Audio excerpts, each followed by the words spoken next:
അപ്പോൾ ഇന്ന് Kerala lunch menu അല്ല ഞാൻ ചെയ്തത്. ഒരു സ്പെഷ്യൽ വഴുതനങ്ങ തോരനാണ് ഉണ്ടാക്കിയത്. അപ്പോൾ വഴുതനങ്ങ ഇഷ്ടമല്ലാത്തവർക്കും കൂടി ഇഷ്ടപ്പെടാവുന്ന ഒരു ടൈപ്പ് തോരനാണിത്. കുറച്ച് ഡിഫറെൻ്റ് ആണ് ഇതിൻ്റെ പ്രിപ്പറേഷൻ മെത്തേഡ്. ഈ ഇൻഗ്രീഡിയൻസ് ലിസ്റ്റിൻ്റെ ഡീറ്റെയിൽസ് താഴെ കൊടുത്തിട്ടുണ്ട്, ദയവായി ചെക്ക് ചെയ്യാം. അപ്പോൾ നമുക്ക് റെസിപ്പിയിലേക്ക് കിടക്കാം.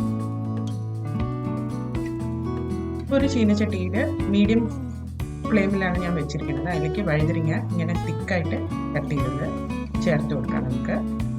അതിൻ്റെ ഒപ്പം തന്നെ മഞ്ഞൾപ്പൊടിയും ആവശ്യത്തിനുള്ള ഉപ്പും കൂടെ നമുക്ക് ചേർത്ത് കൊടുക്കാം.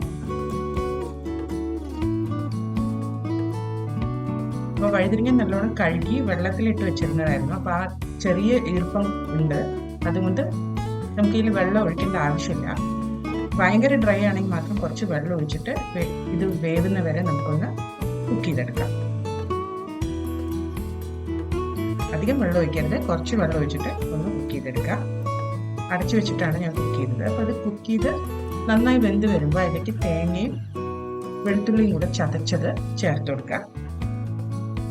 എന്നിട്ട് നന്നായിട്ടൊന്ന് മിക്സ് ചെയ്ത് ഒരു 2-3 മിനിറ്റ് നേരത്തേക്ക് ഇതൊന്ന് കുക്ക് ചെയ്തെടുക്കാം.